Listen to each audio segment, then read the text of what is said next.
Isang batang babae, halos 14 na taong gulang pa lamang, ang pumasok sa ospital habang may bitbit na bagong silang na sanggol. Nang isiwalat niya ang pagkakakilanlan ng mga magulang ng sanggol, napaluha ang lahat ng naroroon. Nang sumapit ang bukang liwayway, automatikong bumukas ang pinto ng San Rafael General Hospital. Katatapos lamang magsimula ng shift ng mga staff sa umaga at ang amoy ng sariwang kape ay humalo sa laganap na amoy ng disinfectant sa ospital. Si Nurse Jennifer Mendoza, isang veterano na may 15 taong karanasan, ay nakatalaga sa emergency reception. Abala siya sa pagbabasa ng mga ulat mula sa nagdaang gabi. Parang isang ordinaryong araw lang ito, naisip niya. Hindi niya alam na makakatagpo siya ng isa sa pinaka-ekstraordinaryong pangyayari sa kanyang karera. Ang tunog ng mabilis at nagmamadaling mga yapak ang sumira sa kanyang pag-iisip. Inaasahang makikita ang isang kasamahan o isang pasyente. Tumingala si Jennifer at napansin ng isang batang babae na pumasok sa ospital. Gusot ang kayumangging buhok ng bata at ang kanyang simpleng t-shirt at shorts ay mukhang minadaling isuot. Ngunit ang pinakanakakuha ng pansin ni Jennifer ay ang munting buwig na mahigpit na hawak ng bata sa kanyang mga bisig, isang bagong silang na sanggol na binalot sa kumot. Naku, Diyos ko, napabulong si Jennifer habang lumapit sa desk. Ayos ka lang ba, iha? Ang batang babae na may mga matang bakas ng takot ay tumitig lamang sa kanya. Bahagyang nanginginig ang kanyang mga bisig habang yakap-yakap ang sanggol. Sinabihan po akong pumunta dito, mahina niyang sabi. Lumapit si Jennifer, inabot ang kanyang mga kamay. Huwag kang mag-alala, ligtas ka na dito. Tignan natin kung sino ang kasama mo, mahinahong sabi niya habang dahan-dahang binubuksan ang bahagi ng kumot. Bumilis ang tibok ng kanyang puso nang makita ang natutulog na sanggol. Mary! Tawag ni Jennifer sa isang kasamahan na kalalakad lamang papasok. Kailangan ko ng tulong dito ngayon. Agad na lumapit si Mary, isang second-year na nurse na nanlaki ang mga mata sa nakita. Diyos ko! Bulong niya. Anong nangyari? Tawagin mo si Dr. Perez at kumuha ka ng stretcher. Bilisan mo, utos ni Jennifer habang hindi inaalis ang tingin sa bata. Habang nagmamadali si Mary, lumuhod si Jennifer sa harap ng bata na nagtataka sa dami ng tanong na tumatakbo sa kanyang isip. Ano ang pangalan mo, iha? Tanong niya ng marahan. Parang naguluhan si Teresita sandali bago sumagot, Teresita, ang pangalan ko po ay Teresita. Teresita, matapang kang bata sa pagpunta dito, sabi ni Jennifer na sinubukang panatilihing kalmado ang boses. Maaari mo bang sabihin kung ano ang nangyari? Tumingin si Teresita sa sanggol at muling tumitig kay Jennifer habang unti-unting namuo ang mga luha sa kanyang mga mata. Hindi ko alam, paggising ko. Andyan na siya. Sobrang sakit po dito, sabay turo niya sa kanyang dibdib. Naramdaman ni Jennifer ang kirot sa kanyang puso nang marinig ito. Sa dami ng kanyang karanasan, alam niyang isang seryosong sitwasyon ito, ngunit kailangan niyang manatiling mahinahon upang matulungan si Teresita. Ayos lang, hindi mo kailangang sabihin ang lahat. Narito kami para tulungan kayong dalawa, mahinahong tugon ni Jennifer. Biglang bumalik si Mary na may dalang stretcher, kasunod si Dr. Perez na seryoso ang ekspresyon. Jennifer, anong sitwasyon ang hinaharap natin? Tanong ng doktor habang mabilis na sinusuri ang paligid. Si Teresita, mga 14 na taong gulang. Mabilis na tugon ni Jennifer. Kakarating lang niya dito na may dalang bagong silang na sanggol. Mukhang disoriented at may iniinda siyang sakit. Tumango si Dr. Perez bilang tugon. Pinapanatili ang kanyang professional at kalmadong tindig. Lumapit siya kay Teresita at nagsalita sa mahinahon, ngunit matatag na paraan. Hello, Teresita. Ako si Dr. Perez. Narito kami upang tulungan ka at ang iyong sanggol, okay? Pakiusap, humiga ka sa stretcher para madala ka namin sa isang kwarto. Tiningnan ni Teresita ang stretcher nang may pag-aalinlangan, yakap-yakap pa rin ang sanggol ng mahigpit. Hindi niyo kukunin ang baby ko, di ba? Tanong niya ng may kaba. Matapos ang mabilis na palitan ng tingin ni na Jennifer at Dr. Perez, mahinahon siyang tinugon ng doktor, "Hindi, Teresita, mananatili ang baby mo sa'yo. Kailangan lang nating masiguro na ligtas kayong dalawa." Maingat nilang iniangat si Teresita papunta sa stretcher at napansin ni Jennifer ang pangingiwi ni Teresita sa sakit habang inaalalayan, lalong pinagtibay ang kanyang mga hinala. Habang naglalakad papunta sa silid pang eksaminasyon, hindi na iwasan ang mga bulungan at nagtatakang mga tingin ng ilang staff ng ospital. Gayunpaman, nakatuon lamang ang atensyon ng medikal na koponan kay Teresita. "Teresita," muling sabi ni Jennifer habang naglalakad, "may gusto ka bang ipatawag tulad ng mga magulang mo?" Umiling si Teresita na natiling nakatitig sa sanggol. "Sa tingin ko po, wag na lang, ayokong magalit sila." Nahalata ni Dr. Perez ang bigat ng sitwasyon, ngunit pinanatili ang mahinahon at nakakaaliw na tono. "Wag mo munang isipin yan ngayon, Teresita. Ang mahalaga ay ligtas ka dito at aalagaan ka namin," sabi niya. Pagdating nila sa silid pang eksaminasyon, mabilis na umaksyon ang koponan. Inihanda ni Mary ang silid habang tinulungan naman ni Jennifer si Teresita na mahiga sa kama. "Teresita," patuloy ni Dr. Perez, "kailangan naming tingnan ang sanggol. Pwede ba nahawakan ko muna siya sandali?" Nag-alinlangan si Teresita, mas lalong hinigpitan ang pagkakayakap sa sanggol. Lumapit si Jennifer, nagsalita ng mahinahon, "Nandito lang ako, iha. Hindi ka mawawalay sa amin at makikita mo lahat ng gagawin namin. Kailangan lang nating siguraduhin na maayos ang kalagayan niya." Sa huli, tumango si Teresita at dahan-dahang kinuha ni Jennifer ang sanggol mula sa kanya ng may buong pag-iingat. Bahagyang gumalaw ang sanggol, ngunit nanatiling mahimbing ang tulog nito. "Lalaki siya," mahinang sabi ni Jennifer habang maingat na sinusuri ang bagong silang. "Mukhang ilang oras pa lang siyang isinilang." Tumango si Dr. Perez at sinabi, "Mary, ihanda ang lahat para sa masusing pagsusuri ng sanggol. Jennifer, manatili ka kay Teresita. Kailangan ko siyang kausapin nang ikaw ay nasa tabi niya." Maingat na inilipat ni Mary ang sanggol sa isang mesa para sa eksaminasyon habang si Dr. Perez ay umupo sa tabi ni Teresita. Mabait ang kanyang mukha, ngunit bakas sa kanyang mga mata ang seryosong pag-aalala.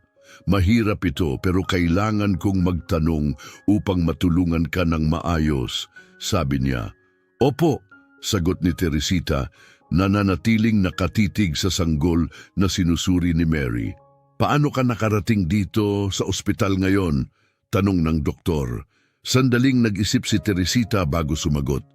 "Naglakad lang po ako sa tingin ko. Hindi naman po kalayuan," sagot niya. "May kasama ka ba o may nagsabi ba sa'yo na pumunta ka dito?" tanong muli ng doktor. "Isang babae po," mahina niyang sabi. "Nakita niya ako sa kalsada at sinabihan akong pumunta sa ospital." Nagpalitan ng nag-aalalang tingin sina Dr. Perez at Jennifer habang lalong tumindi ang komplikasyon ng sitwasyon ni Teresita. "Teresita," simulang tanong ni Dr. Perez sa mahinahong boses, "maaari mo bang sabihin sa amin kung paano ka napunta sa sanggol?" Biglang nagbago ang ekspresyon ni Teresita, tila nalilito. "Paggising ko po, andyan na siya sa tabi ko. Sobrang sakit po. May nagawa po ba akong mali, doktor?" Nasaling ang damdamin ni Jennifer sa mga salitang ito. Mahinang hinawakan niya ang kamay ni Teresita. "Wala kang nagawang mali, iha. Narito kami para tulungan ka," sabi niya ng buong sinseridad. Matapos ang ilang sandali, maingat na sinabi ni Dr. Perez, "Teresita, kailangan kitang suriin para malaman kung bakit ka nasasaktan. Pumapayag ka ba? Tumango si Teresita, bagamat bakas ang kaba sa kanyang mukha. Nanatili si Jennifer sa tabi niya, patuloy na nagbibigay ng mga salitang pampalakas loob habang maingat na sinimulan ni Dr. Perez ang paunang pagsusuri. Ramdam ang tensyon sa silid na puno ng pag-aalala. Nang matapos si Mary sa pagsusuri ng bagong silang, muli siyang sumali sa grupo. Kahit na propesyonal ang kanyang kilos, hindi nito na itatago ang kanyang pag-aalala. Maayos ang kalagayan ng sanggol, iniulat niya ng mahinahon. Stable siya sa ngayon, ngunit kakailanganin pa ng mas detalyadong pagsusuri. Tumango si Dr. Perez, seryoso ang ekspresyon habang tinatapos ang pagsusuri kay Teresita. Teresita, mahinahon ngunit may bigat na tono ang sabi ni Dr. Perez, aalagaan ka namin ng mabuti, pati na ang sanggol. Kailangan mong sumailalim sa ilang mga karagdagang pagsusuri at kailangan mong manatili muna dito sa ospital. Naiintindihan mo ba? Bahagyang tumango si Teresita, bagamat hindi lubos na malinaw ang kanyang pangunawa. Makikita ko na po ba ang baby? Tanong niya ng mahina. Siyempre, sagot ni Jennifer, sabay senyas kay Mary. Dinala ni Mary ang sanggol pabalik kay Teresita habang si Dr. Perez ay nag-usap ng marahan kay Jennifer. Kailangan nating ipagbigay alam ito sa social services at pulisya at bumuo ng isang team para sa mas masusing pagsusuri. Mabigat na kaso ito, bulong ni Dr. Perez. Baka sa mukha ni Jennifer ang determinasyon. Mananatili ako sa kanya, anya, habang tinititigan si Teresita na yakap-yakap ang sanggol na may halong pagkalito at pagmamahal sa kanyang mga mata. Pagbalik ni Dr. Perez, matapos makipag-ugnayan sa iba pang mga departamento, tahimik ang silid, punong-puno ng maingat na katahimikan. Nasa tabi ni Teresita si Jennifer, pinalalakas ang loob nito habang nakatitig ito sa sanggol na may halong pagkamangha at pangamba. Sobrang liit po niya, tahimik na sabi ni Teresita. Oh, totoo yan, tugon ni Jennifer nang malumanay. Napakagaling mo, Teresita. Narito kami para sa'yo. Hindi ka nag-iisa. Tumingala si Teresita, bakas ang mga luhang nagbabadyang pumatak. Natatakot po ako, bulong niya. Ramdam ni Jennifer ang lalim ng sakit na bumabalot sa mga salita ng dalagita. Naiintindihan kita, iha, pero ligtas ka rito kasama namin. Pangako yan, tugon ni Jennifer habang iniabot ang kanyang kamay bilang suporta. Dahan-dahang sumilay ang sinag ng araw sa silid, nagbibigay init habang nanatili si Jennifer sa tabi ni Teresita, isang matatag na presensya sa gitna ng unos. Sa labas, abala ang mga pasilyo ng ospital sa bulong-bulungan. Tumitigil ang mga staff, sumisilip sa saradong pinto at nag-uusap tungkol sa kakaibang sitwasyong naganap.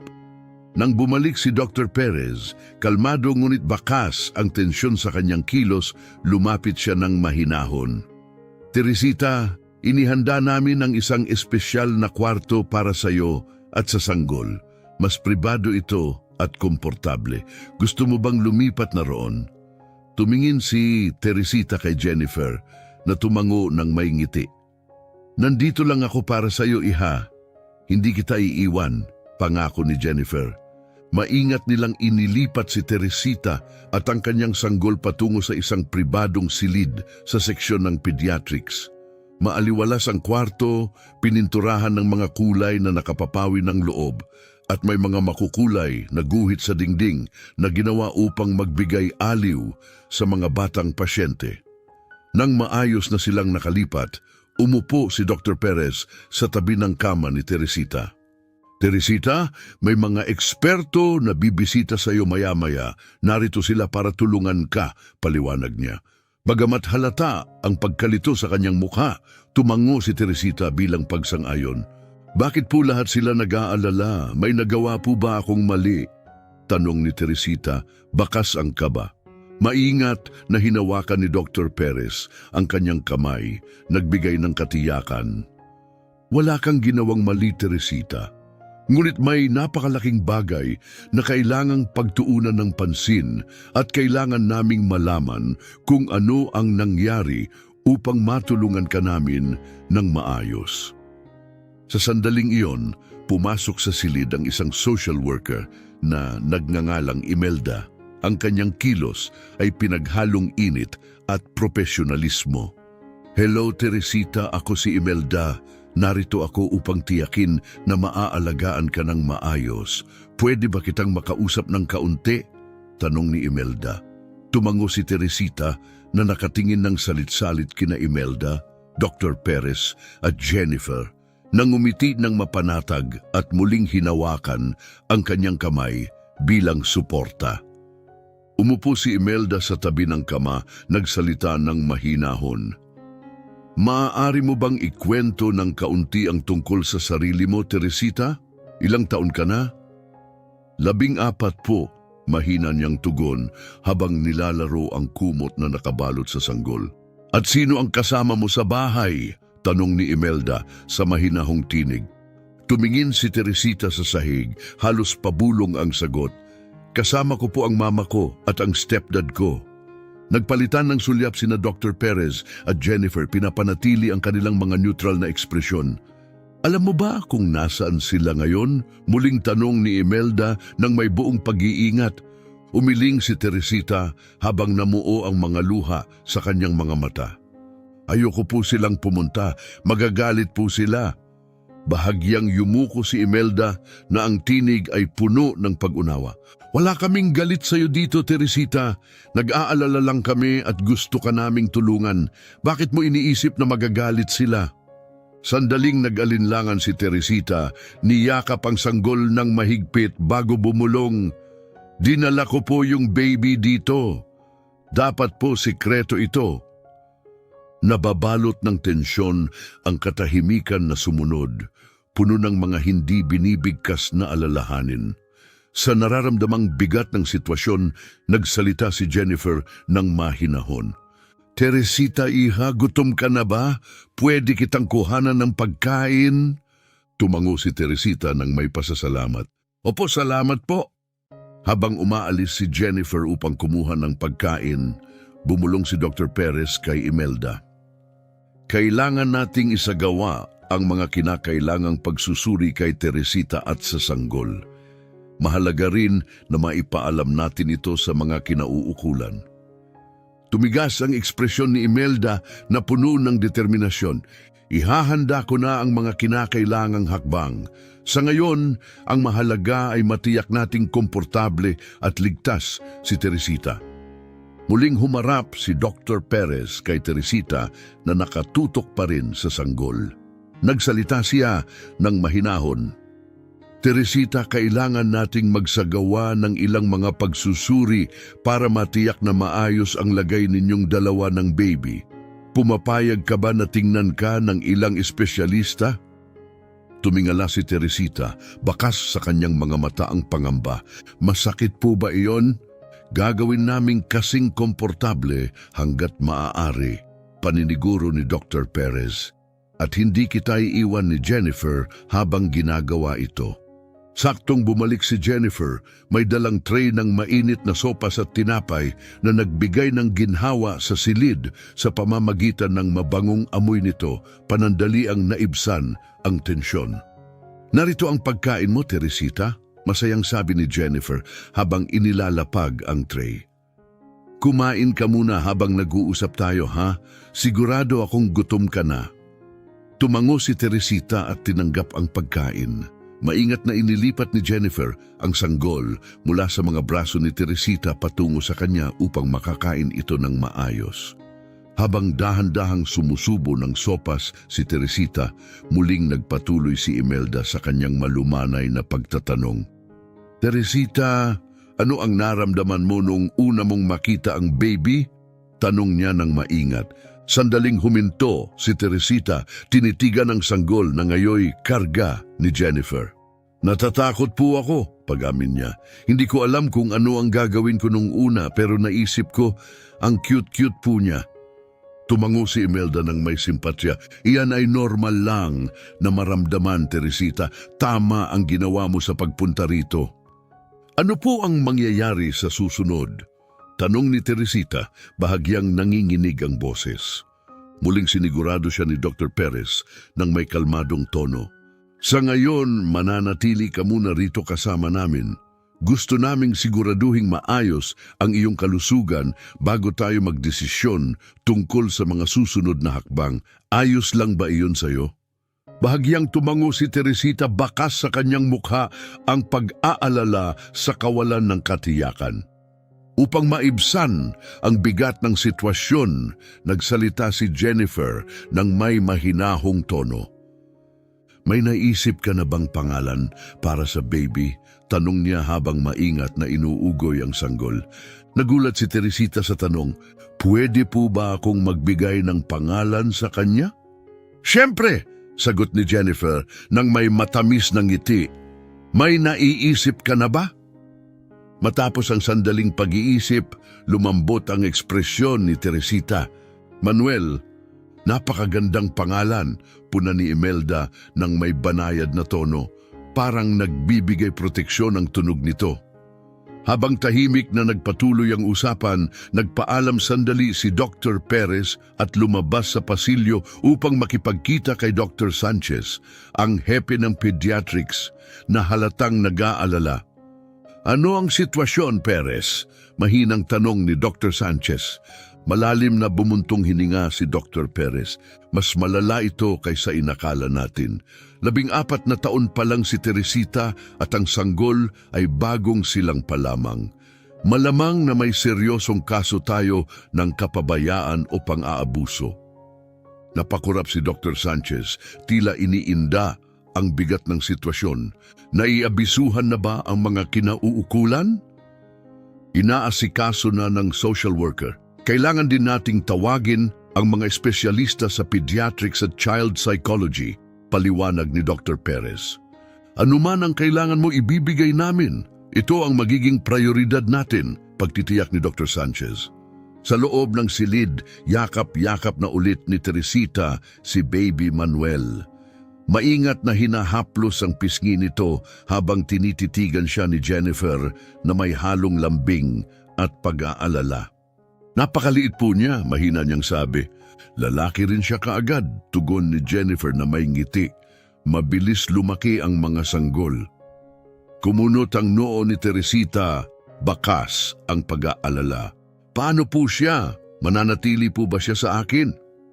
Sumagot si Imelda na tahimik lamang na nanonood ng may mahinahong boses. Marami pa tayong kailangang ayusin, Teresita. Sa ngayon ang mahalaga ay matiyak na ligtas at malusog kayong dalawa ni Manuel.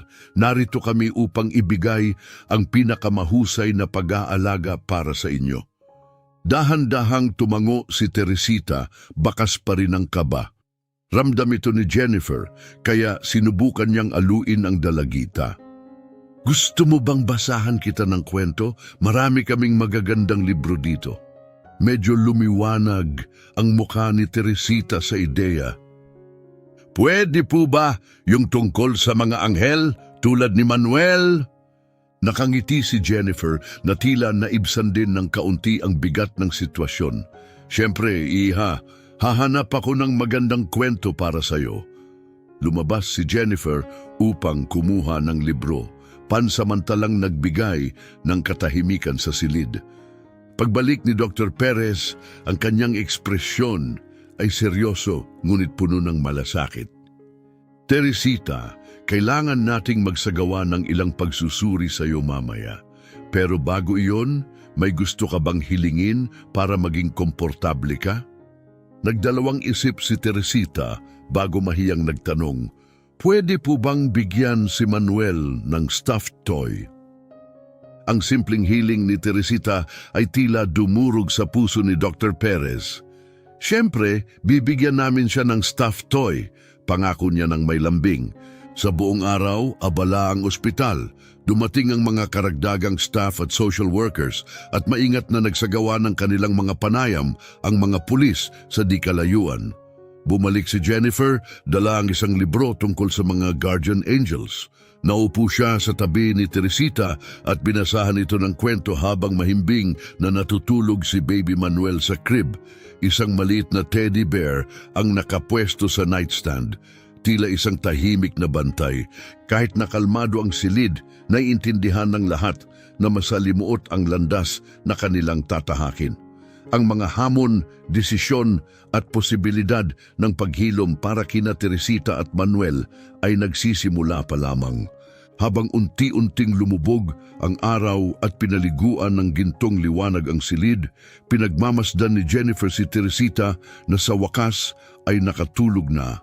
Dala ng matinding emosyonal na pagod sa araw na iyon, malalim siyang bumuntong hininga, pinatatag ang sarili para sa mga susunod na araw. Alam na malalim ang magiging epekto ng kasong ito sa kanilang lahat.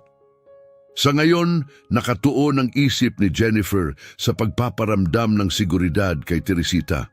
Tapos na ang araw, ngunit ito pa lamang ang simula ng isang mahabang paglalakbay para sa batang babae at sa kanyang sanggol. Madilim at maulap ang sumunod na umaga, tila sumasalamin sa lungkot na bumabalot sa San Rafael General Hospital. Sa silid ni Teresita, maingat na pinalitan ni Jennifer ang lampin ni Manuel habang ang banayad na liwanag ng umaga ay sumisilip sa mga kurtina. Dahan-dahang nagising si Teresita, pansamantalang nalilito hanggang sa unti-unting bumalik ang katotohanan ng kanyang sitwasyon. Umupo siya, pinagmamasdan ang maingat na pag-aalaga ni Jennifer kay Manuel. "Magandang umaga, Iha," bati ni Jennifer na may maamong ngiti. "Kumusta ang pakiramdam mo ngayon?" "Ayos lang po, siguro," sagot ni Teresita, paos ang boses mula sa pagkakahimbing. "Kumusta naman po si Manuel?" Maayos siya," sagot ni Jennifer habang maingat na binuhat ang sanggol upang makita ni Teresita. Malakas siya at malusog. Sa sandaling iyon, pumasok si Dr. Perez kasama si Imelda at isang bagong mukha, isang babae na may banayad na tindig. "Magandang umaga, Teresita," bati ni Dr. Perez ng may init. "Sana nakapagpahinga ka. May mga taong kailangang makausap ka ngayon." Tumango si Teresita bagamat halatang hindi niya alam kung ano ang aasahan. Lumapit ang bagong babae, banayad ang ekspresyon at malambing ang tinig. "Hello, Teresita. Ako si Dr. Morales, isang child psychologist. Narito ako upang tulungan kang maunawaan ang mga nangyayari at suportahan ka. Ayos lang ba kung mag-usap tayo sandali?" Tumango si Teresita ngunit bakas ang kaba sa kanyang mga mata. Napansin ito ni Jennifer kaya't sumingit upang magbigay ng kaunting ginhawa. "Gusto mo bang kargahin si Manuel habang nag-uusap kayo ni Dr. Morales?" Alok ni Jennifer. Lumitaw ang bahagyang liwanag sa mukha ni Teresita at sabik niyang iniabot ang kanyang mga braso. Maingat na ibinigay ni Jennifer si Manuel sa kanya, siniguradong maayos ang kanilang pagkakaupo. Umupo si Dr. Morales sa malapit at nagsalita ng mahinahon. "Teresita, naiisip ko na maaaring nakakatakot at nakaka-overwhelm ang lahat ng ito para sa iyo. Gusto ko lang ipaalam na narito kami upang suportahan ka at maaari mong sabihin sa amin ang anumang nasa isip mo. May gusto ka bang itanong o ipaalam?" Sandaling natahimik si Teresita habang ang kanyang mga daliri ay naglalaro sa kumot na nakabalot kay Manuel. Sa mahina, halos hindi marinig na tinig, nagsalita siya. "Kailan po ako makakauwi?" Nagpalitan ng tahimik na tingin ang mga nasa silid. Si Imelda ang sumagot ng maingat. "Teresita, sa ngayon, ang mahalaga ay ang kalusugan at kaligtasan mo. Kailangan mo munang manatili dito sa ospital ng kaunti pang panahon." "Okay," sagot ni Teresita bagamat bakas ang pagkadismaya sa kanyang mukha. "Pero kumusta naman po si Mama? Alam po ba nila na nandito ako?" Lumapit si Dr. Perez, banayad ngunit matatag ang tono. "Teresita, sinusubukan pa naming maabot ang pamilya mo. Pero bago tayo magpatuloy, kailangan naming maunawaan ang sitwasyon. Maaari mo bang sabihin sa amin kung paano napunta sa iyo si Manuel? Tumingin si Teresita sa sanggol na nasa kanyang kandungan at nang muli siyang nagsalita, halos bulong lamang ito. Hindi ko po alam, paggising ko andyan na po siya. Dahan-dahang sumingit si Dr. Morales na natiling kalmado at banayad ang kilos. Teresita, alam kong mahirap ito pero mahalaga para sa amin na malaman ang totoo. Pangako ko sa iyo, wala kang kasalanan dito. Nandito kami para tulungan ka. Tahimik ang bumalot sa silid habang iniisip ni Teresita ang mga sinabi. Nakita ni Jennifer ang kanyang pag-aalala kaya't lumapit siya at maingat na hinawakan ang kamay ni Teresita, nagbibigay ng lakas. Ayos lang, iha, bulong ni Jennifer. Kasama mo kami anuman ang mangyari. Sa wakas, itinaas ni Teresita ang kanyang ulo, bakas sa kanyang mga mata, ang mga luhang gustong pumatak. Hindi ko po ginusto ang lahat ng ito. Hindi ko po naintindihan kung anong nangyayari. Sobrang sakit po at natakot ako. Umiiyak na, sabi niya. Nababalot ng pagkabigla at simpatiya ang buong silid. Sandaling ipinikit ni Dr. Perez ang kanyang mga mata. Pilit na pinapanatili ang kanyang profesional na tindig. Matapos ang ilang sandali, nagsalita siya ng mahinahon ngunit may kasiguruhan. Teresita, kailangan kong magtanong ng ilang mahihirap na bagay, ngunit mahalagang maging tapat ka sa amin. Kaya mo ba iyon? Dahan-dahang tumango si Teresita, mas mahigpit na niyayakap si Manuel nang hindi namamalayan. May gumawa ba sa iyo ng masama, Teresita? May nag-ugnay ba sa iyo sa paraang nakakatakot o hindi ka komportable? Habang dumadaloy ang mga luha sa kanyang pisngi, tahimik siyang tumango. Sa tinig na halos hindi marinig, bumubulong si Imelda. Maaari mo bang sabihin sa amin kung sino, iha? Mariing pumikit si Teresita para bang pinipilit alisin ang isang masakit na alaala. Nang muli siyang nagsalita, halos bulong ito. Ang stepdad ko po. Parang yumanig ang buong silid sa kanyang pag-amin. Pinilit ni Jennifer pigilan ang kanyang luha habang si Dr. Perez ay tahimik na bumuo ng kanyang mga kamao. Pilit na tinatago ang kanyang galit. Nagpalitan ng seryosong tingin sina Imelda at Dr. Morales. Alam na mas naging mabigat at seryoso ang kaso. Teresita, mahinahong sabi ni Dr. Morales, napakatapang mo na sinabi ito sa amin. Gusto kong malaman mo, wala kang kasalanan dito, kahit kaunti. Itinaas ni Teresita ang kanyang tingin, tila naghahanap ng kasiguruhan. Pero hindi po ako nagsalita, hindi po ako humingi ng tulong. Hindi mo kailangang humingi ng tulong, iha. Hindi ito dapat nasa balikat mo, mahinahong sabi ni Imelda. Tungkulin ng mga nakatatanda na protektahan ka. Muling lumapit si Dr. Perez, mas composed na ngayon. Teresita, kailangan nating magsagawa ng ilang karagdagang pagsusuri upang matiyak na maayos ang iyong kalagayan. Ayos lang ba kung may espesyalista na tingnan ka? Bagamat halata ang pag-aalala, tumango si Teresita. Mabilis namang nag-alok si Jennifer. Nandito lang ako sa tabi mo kung gusto mo, iha, sabi niya nang may pagpapalakas ng loob. At paano po si Manuel? Tanong ni Teresita habang tinititigan ang sanggol na hawak niya. Mananatili si Manuel dito sa silid kasama natin, paniniguro ni Dr. Perez. Hindi namin siya ililipat nang hindi namin sinasabi sa iyo muna. Habang inihahanda ng medikal na team ang mga kagamitan para sa mga pagsusuri, nanatiling malapit si Dr. Morales kay Teresita, nagsasalita ng mahinahon at tinutulungan siyang maunawaan ang kanyang sitwasyon. Teresita, naiintindihan kong napakabigat ng lahat ng ito para sa iyo, sabi ng psychologist. Ngunit dapat mong malaman kung gaano ka katatag. Napakarami mong pinagdaanan, ngunit nandito ka pa rin, inaalagaan si Manuel. Malinaw na ikaw ay matapang at mapagmahal. Tinitigan ni Teresita si Manuel at bahagyang ngumiti. Sobrang liit niya, kailangan niyang may mag-alaga sa kanya. At ginagawa mo iyon ng mahusay, hikayat ni Dr. Morales. Ngayon, oras na para alagaan ka rin namin, ha? Sa sandaling iyon, pumasok ang isang bagong doktor. Banayad ang kilos at mahinahon ang tono. Hello, Teresita. Ako si Dr. Aquino. Narito ako para magsagawa ng ilang mga pagsusuri upang masiguro na nasa mabuting kalusugan ka. Pwede na ba nating simulan? Tumango si Teresita bagamat halatang kinakabahan. Lumapit si Jennifer at iniabot ang kanyang kamay. Nandito lang ako sa tabi mo, iha, bulong niya ng may pagmamahal. Magiging maayos ang lahat. Habang isinasagawa ni Dr. Aquino ang pagsusuri, lumabas si Dr. Perez upang makipagpulong sa mga bagong dating na kinatawan ng legal at social services. Sa conference room, puno ng tensyon ang hangin.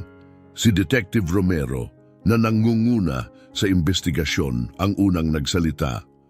Mayroon tayong malinaw na kaso ng pang-aabuso at pag-atake sa bata. Aniya, na halatang pinipigilan ang galit. Kailangan nating kumilos ng mabilis upang matiyak ang kaligtasan ni Teresita at ng kanyang anak. Tumango si Mrs. Rodriguez mula sa Social Services ng may lungkot.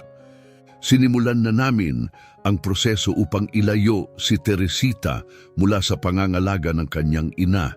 Malinaw na hindi siya naipagtanggol o naalagaan. Ano ang alam natin tungkol sa ina? Tanong ni Dr. Perez. Sinabi sa atin ni Detective Romero na hindi pa natin siya natatagpuan, sagot ni Mrs. Rodriguez. Gayunpaman, naglabas na tayo ng arrest warrant para sa kanyang stepfather at aktibo siyang hinahanap ngayon. Samantala, sa silid ni Teresita, natapos na ni Dr. Aquino ang pagsusuri. Napakatapang mo, Teresita, sabi ng doktor nang may mainit ng ngiti. Tapos na tayo sa ngayon. Pakiramdam ng ginhawa, humilig si Teresita sa kanyang unan. Iniabot ni Jennifer ang isang baso ng tubig na tinanggap ni Teresita ng may pasasalamat. May sakit po ba ako? Tanong ni Teresita ng mahinahon. Umiling si Dr. Aquino ng mahinahon. Wala kang sakit, Teresita, ngunit pinagdaanan ng katawan mo ang napakaraming hirap. Huwag kang mag-alala, aalagaan ka namin hanggang sa tuluyan kang gumaling. Biglang umiyak si Manuel mula sa crib na agad na nagbigay pansin kay Teresita. May pag-aalala sa kanyang mukha habang yumuko siya. Gutom po yata siya. Anya na tumingin kay Jennifer para sa kasiguruhan. Tumango si Jennifer, ngumiti at lumapit sa crib. Sa tingin ko tama ka, oras na para magpakain. Gusto mo bang subukan? Lumiwanag ang mukha ni Teresita puno ng sigla. Pwede po ba talaga? Siyempre, sagot ni Jennifer habang inihahanda ang bote. Tutulungan kita. Habang tinuturuan ni Jennifer si Teresita kung paano pakainin si Manuel ng maayos, pinagmamasdan sila ni Dr. Morales, puno ng paghanga at lungkot. Malinaw na sa kabila ng kanyang mga pinagdaanan, taglay ni Teresita ang malalim na koneksyon at likas na pagiging mapagmahal na ina. Napakagaling mo, Teresita, sabi ni Dr. Morales nang may pagpapalakas ng loob. Napakapalad ni Manuel na mayroon ka. Napangiti si Teresita habang pinagmamasdan si Manuel na masiglang sumisip-sip ng gatas mula sa bote. Madali siyang mahalin, bulong niya.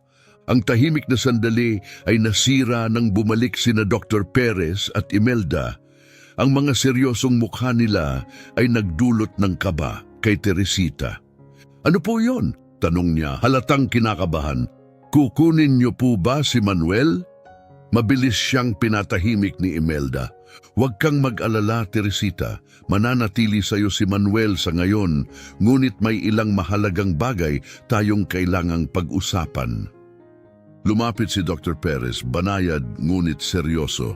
Teresita, matapos ang iyong mga sinabi at resulta ng mga pagsusuri, kinailangan naming ipagbigay alam ito sa mga autoridad. Nanlaki ang mga mata ni Teresita, bakas ang takot. Sa pulis po, pero wala naman po akong ginawang masama, di ba? Wala kang ginawang mali, iha, sagot ni Imelda, pilit siyang pinapalakas. Narito ang pulisya upang tiyaking ligtas kayo ni Manuel. Si mama po, nanginig ang tinig ni Teresita. Alam po ba niya na nandito ako? Matapos ang ilang sandali ng katahimikan, maingat na nagsalita si Imelda. Sinusubukan pa rin naming maabot ang mama mo, Teresita. Ngunit sa ngayon, ang kaligtasan mo ang aming inuuna. Tinitigan ni Teresita si Manuel na tahimik na natutulog sa kanyang kandungan. Sa mahina at halos di marinig na boses, nagsalita siya. Babalik pa rin po ba ako sa kanila balang araw? Nararamdaman ng lahat ang bigat ng kanyang tanong. Sa banayad na tono, sumagot si Dr. Morales. Huwag kang mag-alala, Teresita. Hindi ka na babalik sa ganoong sitwasyon. Sisiguraduhin namin na makakahanap ka ng ligtas na lugar para sa'yo at kay Manuel. Bahagyang lumambot ang ekspresyon ni Teresita, bakas ang pinaghalong ginhawa at pag-aalala. Magkasama pa rin po ba kami ni Manuel? Tanong niya nang may pag-aalinlangan. Nagpalitan ng tingin sina Imelda at Dr. Perez. Alam ang mga hamon na dala ng kanyang tanong. Gagawin namin ang lahat para hindi kayo paghiwalayin, pangako ni Imelda, bagamat alam nilang maraming legal at etikal na hamon ang kanilang haharapin. Nagpatuloy ang araw sa isang abalang ritmo. Tahimik na nagpasok-labas ang mga pulis habang abala ang mga staff ng ospital sa pangangalaga kay Teresita at Manuel. Pagsapit ng hapon, hiningi ni Detective Romero ang pagkakataong makausap si Teresita na nagdulot ng pag-aalala kina Dr. Perez at Dr. Morales. Kailangan po ba talaga ito? Tanong ni Dr. Perez. Bakas ang kanyang pag-aalinlangan. Napakarami na niyang pinagdaanan ngayong araw. Tumango si Detective Romero nang may kaseryosohan. Nauunawaan ko ang inyong alalahanin, Doc. Pero mahalaga ang kanyang salaysay para umusad ang kaso. Sisiguraduhin kong magiging maingat ako. Ipapaliwanag ko sa kanya at mananatili ako sa tabi niya. Kung makikita nating nahihirapan siya, ititigil natin kaagad, dagdag ni Dr. Morales. Sa may pag-aalinlangan, sumang-ayon si Dr. Perez. Nang pumasok sila sa silid ni Teresita, naroon ito kasama si Manuel, habang tinuturuan siya ni Jennifer kung paano palitan ang lampin ng sanggol. Maingat na ipinakilala ni Dr. Perez ang sitwasyon. Teresita, kailangan kang makausap ng isang pulis. Huwag kang mag-alala, narito kami ni Dr. Morales para samahan ka. Tumingin si Teresita kay Detective Romero, mas lalong niyakap si Manuel habang maingat na lumapit ang detective. Hi, Teresita, ako si Detective Romero. Alam kong mahirap ang araw na ito para sa'yo, pero kailangan kitang tanungin ng ilang bagay tungkol sa buhay mo sa bahay. Ayos lang ba yon? Bahagyang tumango si Teresita, hinahanap ang kasiguruhan mula kay Dr. Morales at sa detective. Mabuti, sabi ni Romero, umupo malapit sa kanya. Pwede mo bang sabihin kung sino ang kasama mo sa bahay? Ang mama ko po at ang stepdad ko, mahina niyang sagot. Ano ang pakiramdam mo kapag kasama mo sila? Tanong niya ng banayad. Naglaro ang mga daliri ni Teresita sa kumot na nakabalot kay Manuel habang nakayuko siya. Mahirap po, madalas po siyang magalit. Sa'yo ba niya dinidirekta ang galit na iyon? Tanong ni Romero ng maingat. Dahan-dahang tumulo ang luha ni Teresita habang tumango siya. Sinasabi po niyang pabigat lang ako na hindi raw ako dapat isinilang. Hinawakan ni Dr. Morales ang kamay ni Teresita bilang suporta habang nagpatuloy si Romero. May babahagi mo ba sa amin kung ano ang nangyari nung gabing isinilang si Manuel? Mariing ipinikit ni Teresita ang kanyang mga mata, halatang nahihirapan sa mga alaala. Nakakatakot po. Tinatawag ko po si Mama, pero wala siya roon. Pumasok sa kwarto ko ang stepdad ko.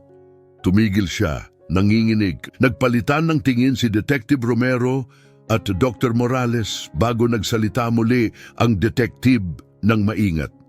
Ang galing mo, Teresita. Ano ang nangyari pagkatapos mong isilang si Manuel? Huminga ng malalim si Teresita, nakatingin kay Manuel habang nagpatuloy. Umalis po siya ng bahay. Sinabihan po akong huwag magsasabi kahit kanino. Pero takot na takot po ako at hindi tumigil sa pag-iyak si Manuel, kaya tumakbo po ako papunta sa ospital. Tumango si Detective Romero, halatang pinipigilan ang galit sa ilalim ng kanyang profesional na ekspresyon. Tama ang ginawa mo, Teresita. Napakatapang mo, sabi niya ng may kasiguruhan. Habang nagsusulat ng ilang tala, lumapit si Dr. Perez kay Teresita ng may pag-aalala. Kumusta ang pakiramdam mo, iha? Gusto mo bang magpahinga? Umiling si Teresita. Ayos lang po ako. Gusto ko lang pong malaman kung ano ang susunod na mangyayari. Isinara ni Detective Romero ang kanyang notebook at tumingin ng matapat kay Teresita. Sisiguraduhin naming ligtas ka, Teresita. Hindi ka na muling masasaktan ng stepdad mo. Si Mama po? Nanginginig ang tinig ni Teresita habang tinanong niya ito. Saktong pumasok si Imelda sa silid at nagpalitan ng sulyap sa detective. Siya ang sumagot. Hindi pa namin natatagpuan ang mama mo, Teresita, pero ginagawa namin ang lahat upang mahanap siya at maunawaan ang buong sitwasyon, paliwanag ni Imelda. Tahimik na tinanggap ni Teresita ang sagot, malalim ang iniisip. Maya-maya, nagulat ang lahat nang marinig ang kanyang hiling. Pwede po ba akong manatili dito sa ospital ng mas matagal? Dito po ako nakakaramdam ng ligtas. Ngumiti si Dr. Perez ng may pagmamahal. Maaari kang manatili rito sa ngayon, Teresita, pero kailangan nating maghanap ng pangmatagalang tahanan para sa iyo at kay Manuel. Paghihiwalayin niyo po ba kami? Bakas ang takot sa boses ni Teresita.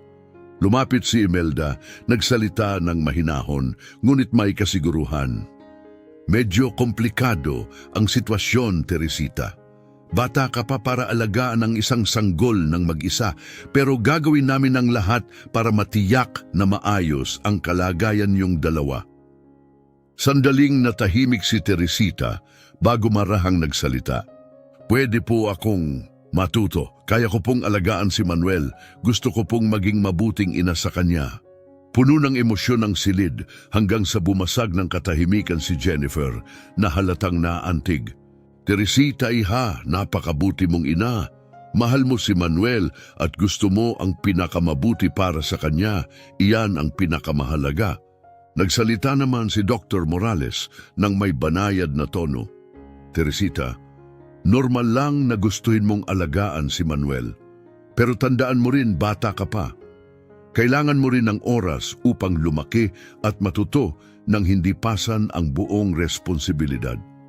Tumango si Teresita halatang nauunawaan, ngunit ramdam pa rin ang kaba tungkol sa posibleng paghihiwalay nila ni Manuel.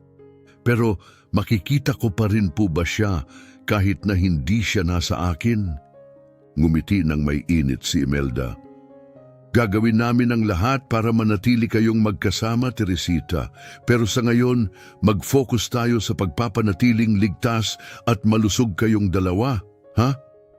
Pagsapit ng gabi, patuloy ang gawain ng mga staff ng ospital at social workers sa paligid. Si Teresita, pagod sa emosyonal na bigat ng araw, ay unti-unting nakatulog, habang si Manuel ay payapang natutulog sa crib sa tabi niya. Sa labas ng silid, muling nagtipon ang mga medikal at legal na team upang pagplanuhan ang mga susunod na hakbang. Malinaw ang mga ebidensya na ito ay kaso ng pang-aabuso sa bata, statutory rape at kapabayaan ng ina. Pursigido nating hahabulin ng stepfather, mariing sabi ni Detective Romero. Ano naman ang mangyayari sa ina? Tanong ni Dr. Perez. Malalim na bumuntong hininga si Imelda. Hindi pa rin natin siya natatagpuan, pero malabong mapanatili niya ang kustodiya ni Teresita sa ganitong sitwasyon, sagot niya. Ano po ang mangyayari sa kanila, lalo na kay Teresita at kay Manuel sa ngayon? Tanong ni Jennifer, na sumali sa pag-uusap matapos tingnan ang mahimbing na natutulog na mga bata. Mananatili muna sila dito sa ospital habang naghahanap kami ng pamilyang handang kupkupin sila. Inaasahan namin na makahanap ng foster family na kayang panatiling magkasama sina Teresita at Manuel kahit pansamantala, paliwanag ni Imelda. Si Teresita ay mangangailangan din ng malawakang therapy, dagdag ni Dr. Morales. Malaki ang naging epekto ng kanyang pinagdaanan at mahaba ang kanyang paglalakbay patungo sa paghilom. Tumango si Dr. Perez, kailangan ding subaybayan ang kanyang kalusugan. Napakabata niya para maranasan ang panganganak at maaaring may pangmatagalang epekto ito sa kanyang katawan. Habang patuloy ang kanilang talakayan ukol sa mga susunod na hakbang, mahimbing na natutulog si Teresita. Sa kanyang pagtulog, iniabot niya ang kanyang kamay at hinawakan si Manuel na parang likas na tagapagtanggol kahit sa kanyang panaginip. Tahimik na bumalot ang gabi sa ospital, tila nagpapakita ng kalma na nagtatago ng tunay na bigat ng sitwasyon. Si Jennifer na naka-duty sa gabi ay naupo sa tabi ng kama ni Teresita. Pinagmamasdan ang batang babae at si Manuel na mahimbing na natutulog. Pinagsama ng kanilang mga tahimik na muka ang lungkot at pag-asa sa kanyang puso. Magiging maayos sila, bulong niya sa sarili, pinatitibay ang kanyang pangako. Sisiguraduhin namin niyon.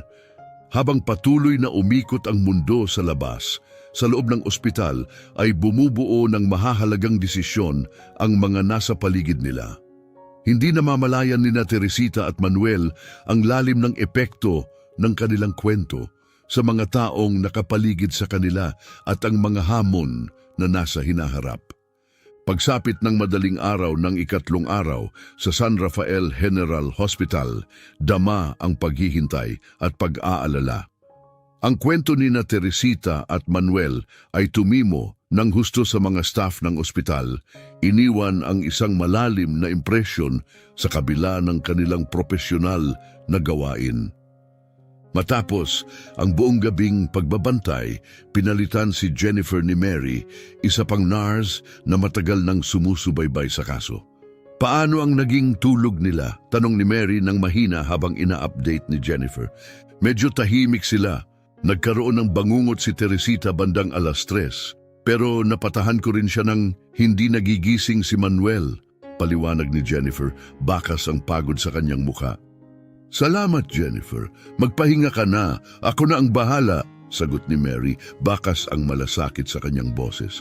Habang umaalis si Jennifer, pumasok si Dr. Perez para sa kanyang morning rounds.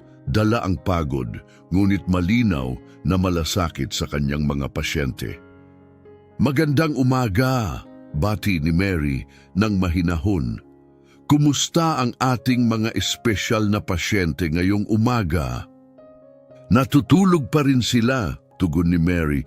Medyo naging balisa si Teresita pero tahimik si Manuel buong gabi. Lumapit si Dr. Perez sa kama ni Teresita, pinagmamasdan ang batang babae at ang kanyang anak. Maraming mangyayari ngayon, bulong niya sa sarili. Iniisip ang mga pulong kasama ang social services at ang patuloy na investigasyon ng mga pulis. Dahan-dahang nagising si Teresita, ang kanyang unang pagkaguluhan ay agad na napalitan ng katotohanan ng kanyang sitwasyon. Namuo ang mga luha sa kanyang mga mata. Magandang umaga, Teresita, bati ni Dr. Perez nang mahinahon habang lumapit sa kanyang kama. Kumusta ang pakiramdam mo? Agad na tumingin si Teresita kay Manuel at bahagyang humupa ang kaba niya nang makita itong mahimbing na natutulog. Ayos lang po ako, sagot niya ng mahina. Maayos po si Manuel. Lumapit si Mary, may dalang mapanatag ng ngiti. Mahimbing ang tulog niya buong gabi, iha. Tumango si Teresita, ngunit bakas pa rin ang kanyang pag-aalala. Naupo si Dr. Perez sa tabi niya. Teresita, nagsimula siya ng may mahinahong tono. May mga taong darating ngayon upang pag-usapan ng mga susunod na mangyayari. Alam kong nakakatakot ito, pero tandaan mo, nandito kami para suportahan ka. Tumango si Teresita, ngunit bakas sa kanyang mga mata ang takot. Kukunin po ba nila si Manuel? Bulong niya. Hinawakan ni Dr. Perez ang kanyang kamay ng maingat. Medyo komplikado ang sitwasyon, Teresita. Napakabata mo pa, pero gagawin namin ang lahat para matiyak na ligtas kayo at maayos ang kalagayan ninyong dalawa. Biglang umiyak si Manuel at ang mabilis na tugon ni Teresita na gutom po siya ay nagbigay gulat at paghanga sa mga nakatatanda. Ngumiti si Mary sabay lumapit upang ihanda ang bote. Tama ka, Teresita. Gusto mo bang tulungan akong pakainin siya? Sumilay ang sigla sa mukha ni Teresita, pansamantalang naisantabi ang kanyang mga alalahanin. Tumayo siya at sumama kay Mary, nagtuturo sa kanya kung paano pakainin si Manuel. Habang tinuturuan si Teresita, pinagmamasdan sila ni Dr. Morales. Bakas sa kanyang mukha ang paghanga at lungkot. Maliwanag na sa kabila ng kanyang mga pinagdaanan, taglay ni Teresita ang likas na pagiging mapagmahal na ina at ang koneksyon niya kay Manuel ay walang katulad. Napakagaling mo, Teresita, puri ni Dr. Morales. Napakapalad ni Manuel na mayroon ka. Ngumiti si Teresita ng bahagya habang pinagmamasdan si Manuel na masiglang sumisipsip ng gatas. Madaling mahalin po siya, bulong niya. Sa tahimik na sandaling iyon, tila nabigyan ng kaunting normalidad ang kanyang mundo.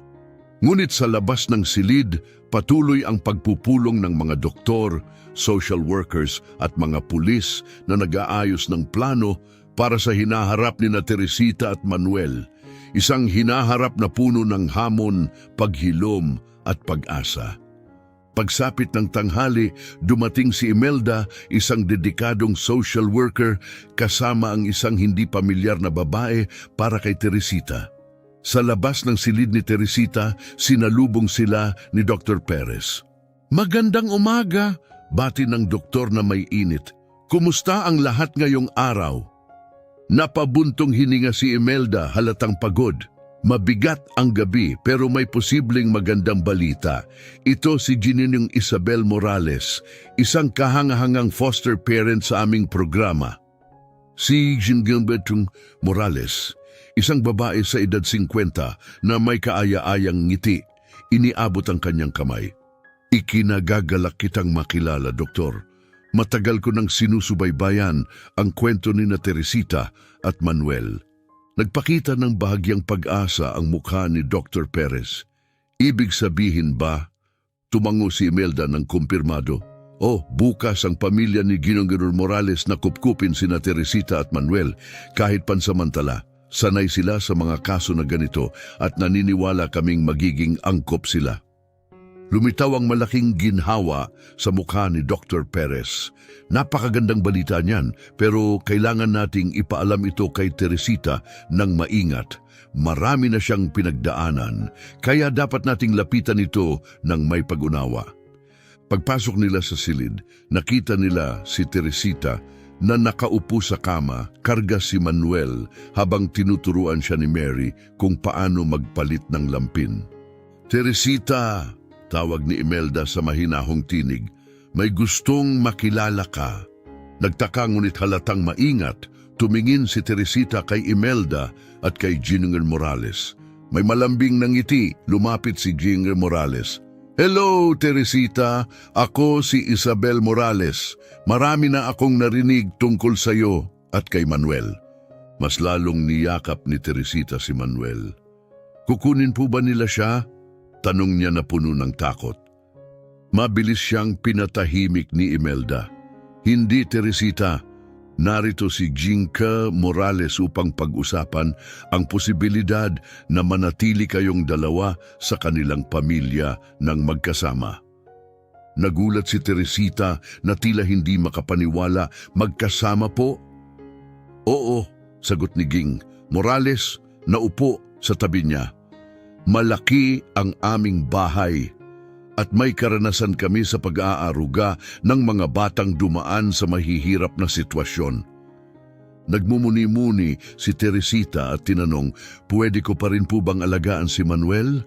Siyempre, nakangiting sagot ni Ginger Morales, kasama ka sa pag-aalaga kay Manuel, pero gusto rin naming maranasan mo ang pagiging bata, maglaro, matuto at lumaki ng ligtas. Pinagmasdan ni Dr. Perez ang halo ng takot, pag-asa at pagkalito sa mukha ni Teresita. Teresita, sabi niya ng mahinahon, alam kong marami kang iniisip. May mga tanong ka ba para kay Ginoong Sir Morales? Matapos ang ilang sandali, mahina niyang tinanong, paano po kung hanapin ako ni Mama? Bumagsak ang katahimikan sa silid. Sa huli, nagsalita si Imelda ng maingat. Patuloy pa rin namin siyang hinahanap, Teresita, pero sa ngayon, ang kaligtasan mo at ni Manuel ang inuuna namin. Dinugtungan ito ni Ginoong Morales. Kung matagpuan ang iyong mama, magkakasama nating pagdedesisyunan kung ano ang pinakamainam para sa inyo ni Manuel. Ang kapakanan ninyo ang aming prioridad. Tumango si Teresita bagamat bakas pa rin ang kanyang pag-aalinlangan. Nang gumalaw si Manuel sa kanyang mga bisig na tila nararamdaman ng tensyon, tahimik niya itong inalo ng bulong. Napansin ng lahat ang kanyang natural na pagiging maalaga kay Manuel. Teresita, suhestyon ni Dr. Perez, paano kung dumalaw si Ginger Morales dito sa ospital sa susunod na mga araw? Pwede mong makilala pa siya ng mabuti. Sandaling pinag-isipan ito ni Teresita bago siya mahiyang sumagot. Ayos lang po iyon. Matutuwa ako, sagot ni Gingo Morales ng may ngiti. Pwede rin akong magdala ng mga libro o laro para sa'yo. Gusto mo ba ng mga libro tungkol sa mga anghel tulad ni Manuel? Bahagyang lumiwanag ang mukha ni Teresita. Totoo po? Siyempre, sagot ni Ginoong Morales. Halatang naantig, hahanapin ko ang pinakamagagandang libro tungkol sa mga anghel. Habang nagpapatuloy ang kanilang pag-uusap, unti-unting nawala ang tensyon sa silid. Bagamat halatang maingat pa rin si Teresita, tila mas naging bukas siya sa ideya ng paninirahan kasama si Ginoong Morales. Sa labas ng silid, naghintay si Detective Romero upang makipag-usap kina Dr. Perez at Imelda. Kumusta ang lahat? Tanong niya ng mababa ang tono. Huminga ng malalim si Dr. Perez. Unti-unti pero may positibong pag-unlad. Mukhang magiging angkop na pagpipilian si Ginoong Morales para kina Teresita at Manuel. Sumang-ayon si Imelda. Marami pa tayong kailangang ayusin, pero ito ay isang magandang simula. May balita na ba tungkol sa ina ni Teresita o sa kanyang stepfather? Madilim ang naging ekspresyon ni Romero.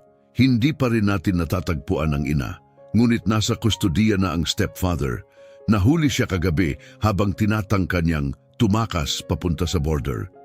Naghatid ito ng pinaghalong ginhawa at lungkot. Ginhawa na nasa kamay na ng batas ang taong nakasakit kay Teresita, ngunit pag-aalala para sa mga komplikasyong legal na darating at ang epekto nito sa batang babae. Kailan inaasahang magbigay ng pahayag si Teresita? Tanong ni Dr. Perez halatang nag-aalala. Sinusubukan naming iwasan ang ganoong sitwasyon, sagot ni Romero. Dahil sa mga pisikal na ebidensya at posibleng pag-amin ng akusado, maaaring hindi na kailangan ang paglilitis, kaya't hindi na natin kailangang idaan si Teresita sa karagdagang trauma. Malalim na bumuntong hininga si Imelda, nagpapasalamat sa anumang paraan na maiiwas si Teresita sa karagdagang hirap.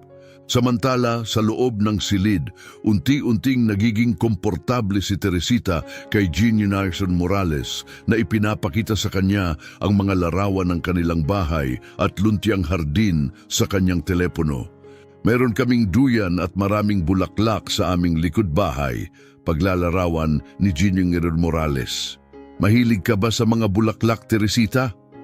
Mahiyain, ngunit may kislap sa mata, tumango si Teresita.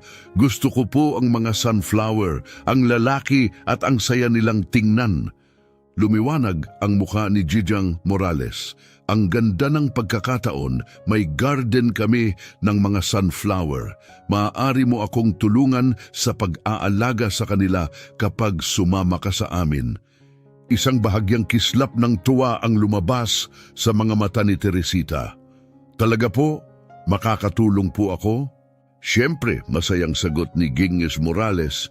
At kung gusto mo, maaari rin kitang turuan magluto. Ano sa tingin mo? Sandaling nag-alinlangan si Teresita bago umamin. Hindi pa po ako nakakapagluto, pero gusto ko pong matutunan. Nagpatuloy ang kanilang pag-uusap ng maayos at tinugunan ni Ginong Morales ang lahat ng tanong ni Teresita. Patuloy siyang sinisigurong ang kanilang tahanan ay magiging isang mainit at maaalagang lugar para sa kanilang dalawa ni Manuel. Habang lumilipas ang araw, napansin ng mga staff ng ospital ang pagbabago kay Teresita. Bagamat nandun pa rin ang takot at pagkalito, lumabas ang bahagyang pag-asa sa kanyang mga mata. Pagsapit ng dapit hapon, habang naghahanda ng umalis si Ginong Morales, nagtanong si Teresita ng may pag-aalinlangan. Kailan po kami makakapunta sa bahay ninyo? Tumingin si Ginong Morales kay Dr. Perez na bahagyang tumango bilang sagot. Sa ngayon, Teresita, tugon niya ng may init. Depende ito sa magiging assessment ni Dr. Perez. Kapag sinabi niyang handa na kayo ni Manuel na umalis sa ospital, narito kami ng asawa ko upang dalhin kayo sa aming tahanan. Isang mahinang ngiti ang lumabas sa mukha ni Teresita. Salamat po, bulong niya. Bago umalis nangako si Ginong Morales na babalik kinabukasan dala ang mga librong may temang anghel. Lumiwanag ang mukha ni Teresita sa ideya. Totoo po ba? Siyempre, sagot ni Ginong Morales halatang naantig, hahanap ako ng pinakamagagandang libro tungkol sa mga anghel. Lumapit si Dr. Perez kay Teresita pagkatapos umalis ni Ginong Morales. Kumusta ang pakiramdam mo, Teresita? Tanong niya ng mahinahon. Tumingin si Teresita kay Manuel na tahimik na natutulog sa kanyang mga bisig. Natatakot po ako, sagot niya, pero mabait po si Ginong Morales at gusto ko pong maging ligtas si Manuel. Ngumiti si Dr. Perez ng may pagmamahal. Napakatapang mo, Teresita, at oo, si Ginong Morales ay isang mabuting tao. Narito kaming lahat upang matiyak na maaalagaan kayong dalawa ni Manuel. Tinitigan ni Teresita ang natutulog na sanggol, bakas sa kanyang mukha ang pinaghalong pag-aalala at kapanatagan. Doktor, bulong ni Teresita, mali po bang gustuhin kong alagaan si Manuel? Alam ko pong bata pa ako pero hindi ko po kayang isipin na mawala siya sa akin. Ramdam ni Dr. Perez ang kirot sa kanyang puso sa narinig. Naupo siya sa gilid ng kama ni Teresita. Maingat na pinipili ang kanyang mga salita. Teresita, pakinggan mo akong mabuti, nagsalita siya ng mahinahon. Hindi mali ang nararamdaman mo. Ang pagmamahal mo kay Manuel ay totoo at kahanga-hanga. Oo, bata ka pa. At sa ngayon, ang dapat mong gawin ay lumaki, matuto at maghilom. Sisiguraduhin namin na mananatiling bahagi ng buhay mo si Manuel habang ginagawa mo ang mga bagay na ito. Dahan-dahang dumaloy ang mga luha ni Teresita. Natatakot po akong makalimutan niya ako, bulong niya. Hinawakan ni Dr. Perez ang kanyang kamay nang may pagpapalakas. Hinding-hindi mangyayari iyon, Teresita. Pinag-uusapan na ni Ginger Morales ang plano kung paano ka mananatiling kasama ni Manuel at sisiguraduhin naming matutupad iyon. Sa sandaling iyon, pumasok si Jennifer para sa kanyang shift at napansin ang pag-iyak ni Teresita. "Anong nangyari, iha?" tanong niya habang naupo sa tabi ni Teresita. Lumiit ang pag-iyak ni Teresita habang bumubulong. "Natatakot lang po ako, Jennifer. Ang bilis po ng mga pagbabago at hindi ko po alam ang mangyayari sa hinaharap." Maingat na niyakap ni Jennifer si Teresita, iniisip ang sanggol sa kanyang mga bisig. "Normal lang na matakot ka, iha, pero narito kami, ako si Dr. Perez, si Ginger Morales, si Imelda, nandito kaming lahat upang suportahan ka at si Manuel." Hinayaan ni Teresita ang kanyang mga luha na malayang dumaloy. Tinatanggap ang yakap ni Jennifer, ang kanyang unang tunay na luha mula nang dumating siya sa ospital. Nagpalitan ng sulyap sina Dr. Perez at Jennifer. Pareho nilang naiintindihan ang pangangailangan ni Teresita na ilabas ang lahat ng kanyang pinagdadaanan. Makalipas ang ilang sandali, huminahon si Teresita at pinunasan ang kanyang mga mata. Sa kabila ng lahat, si Manuel ay nanatiling mahimbing na natutulog. Tila hindi alintana ang mga luha ng kanyang ina. "Pasensya na po," mahina at nahihiyang sabi ni Teresita. "Wala kang dapat ihingi ng paumanhin." Agad na tugon ni Jennifer habang hinahaplos ang buhok ni Teresita.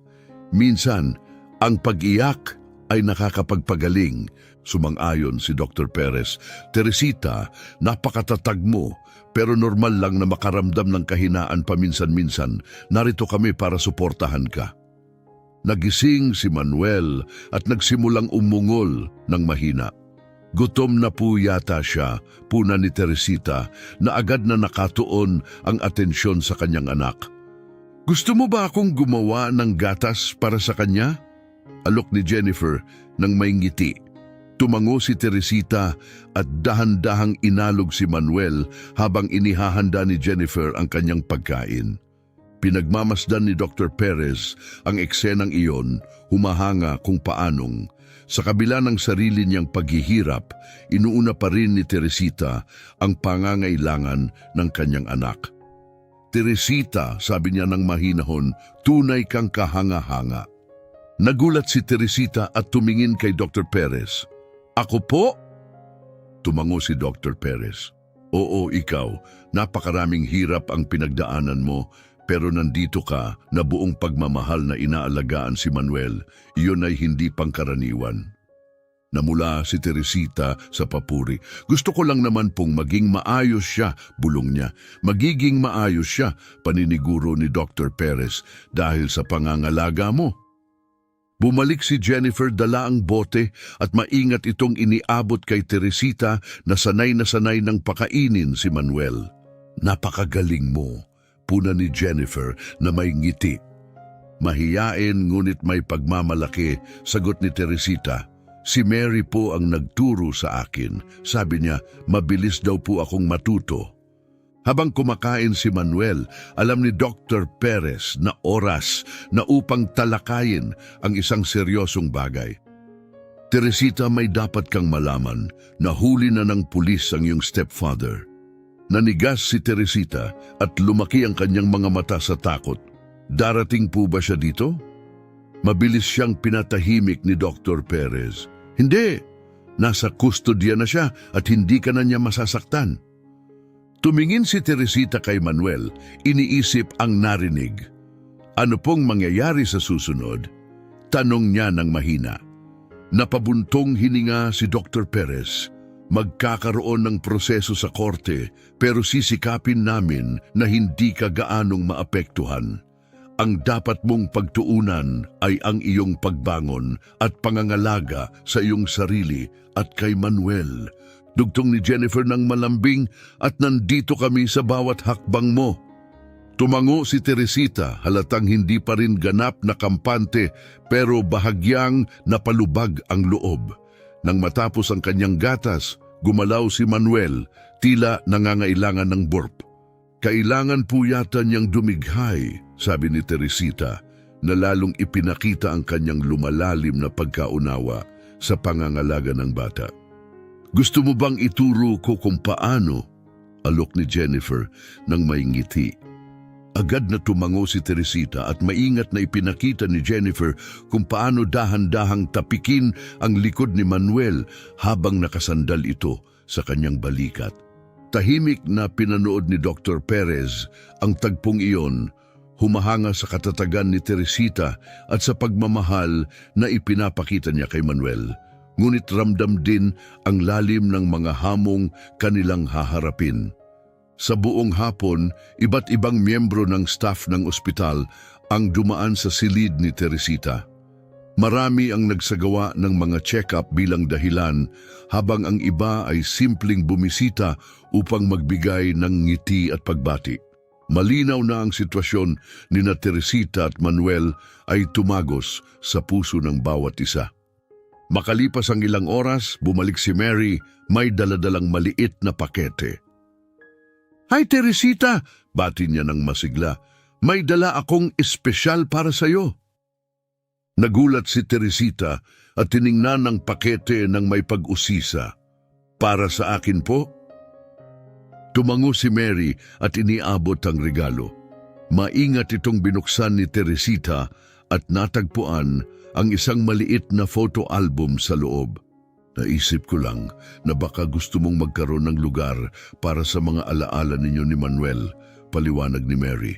"May ilang larawan na ako nakuha sa inyong dalawa at marami pang espasyo para sa mga darating." Naiyak si Teresita habang binubuklat ang album. Nakita niya ang mga larawan nilang magkasama ni Manuel. Habang pinapakain niya ito, yakap-yakap habang natutulog at mga sandaling puno ng pagmamahal. "Salamat po," bulong niya habang niyayakap ang album. Napakaganda po nito. Ang munting regalo ni Mary ay nagsilbing simula lamang. Sa mga sumunod na oras, iba't ibang miyembro ng staff ang nagdala ng mga maliliit na regalo. Isang teddy bear para kay Manuel mula sa isang nurse, isang kwentong pambata mula sa isa pa, at maging mga guhit ng mga anak ng mga tagalinis ng ospital upang magpasaya sa kanyang silid. Pinagmamasdan ni Dr. Perez ang pagpapakita ng suporta, puno ng pag-asa at pagmamalaki. Ang sama-samang pagsisikap ng ospital na palibutan si Teresita at Manuel ng pagmamahal ay isang tunay na nakakaantig na tagpo. Pagsapit ng gabi, ang dating malamig at walang buhay na silid ni Teresita ay napuno ng kulay at init, mga laruan, libro at damdamin ng pagmamahal na pumapalibot sa kanya. Bagamat pagod, kitang-kita na mas kampante si Teresita kaysa dati habang naghahanda na siya para matulog. Tinulungan siya ni Jennifer na mahiga sa kama at sinigurong mahimbing si Manuel sa kanyang crib. "Jennifer?" tanong ni Teresita, ang kanyang boses inaantok na, "Sa tingin niyo po ba magiging maayos ang lahat?" Hinaplos ni Jennifer ang kanyang buhok ng mahinahon at ngumiti. "Oo, iha, sigurado ako. Marami ang nagmamahal at nag-aalala sa inyo at mas malakas ka kaysa sa inaakala mo." Tumango si Teresita, unti-unting dumidikit ang kanyang mga talukap. "Salamat po," bulong niya bago tuluyang mahimbing na nakatulog. Nanatili si Jennifer sa tabi niya, pinagmamasdan si Teresita at si Manuel na natutulog ng payapa. Paglabas niya sa silid, nasalubong niya si Dr. Perez. "Kumusta sila?" tanong nito ng mahinahon. "Tulog na sila," sagot ni Jennifer na may pagod ngunit mapayapang ngiti. Mahaba ang araw na ito pero naging mabuti ito para kay Teresita. Kailangan niyang maramdaman ang suporta ng lahat. Tumango si Dr. Perez, nakatingin sa dapit hapon na nagbibigay ng kulay sa kalangitan. "Alam mo," bulong niya, "nung dumating si Teresita, puno siya ng hirap. Pero ngayon, kitang-kita kung paano siya nabalot ng pagmamahal at pag-asa. Sadyang kahanga-hanga," Sagot ni Jennifer. Isang batang babae at isang sanggol ang nagbigay inspirasyon sa ating lahat. At ang pagkakaisang ito, dagdag ni Dr. Perez, ang magiging sandigan nila sa pagharap sa mga hamon na darating. Hindi nila ito haharapin ng mag-isa. Habang lumulubog ang araw, tinatapos ang ikatlong araw, tahimik na nakatayo sina Jennifer at Dr. Perez, parehong nag-iisip at pinagninilayan ang mga naganap at ang mga hamon na kanilang kakaharapin pa. Sa loob ng kanyang silid, naranasan ni Teresita ang tunay na kapayapaan habang mahimbing siyang natutulog, isang bagay na matagal nang nawala sa kanya mula nang dumating siya sa ospital. Sa tabi niya si Manuel na tila nakikiayon sa katahimikan ng kanyang ina ay natutulog din ng tahimik at payapa. Sa kabila ng kawalan ng katiyakan sa hinaharap, dama ang isang matibay na pag-asa sa hangin na nagbibigay ng paniniwalang sa tulong ng sapat na pagmamahal at suporta. Malalagpasan ng dalawang batang buhay na ito ang anumang hamong darating. Ang araw ay nagtapos. Ngunit ang paglalakbay ni Teresita at Manuel ay nagsisimula pa lamang. Ngayon, mayroon na silang isang bagay na wala sila noong una, isang pamilyang hindi binuo ng dugo, kundi ng matibay na ugnayan ng pagmamahal na handang ipaglaban ang kanilang kapakanan at tiyakin ang isang hinaharap na puno ng pag-aaruga at pagmamahal. Huwag kalimutang pindutin ang notification bell para maging una sa panonood ng aming susunod na video. Ibahagi ang kwentong ito sa inyong mga kaibigan at manatiling nakaabang sa aming susunod na video sa end screen. Tiyak na hahaplos ito sa inyong mga puso. Isang batang babae, halos 14 na taong gulang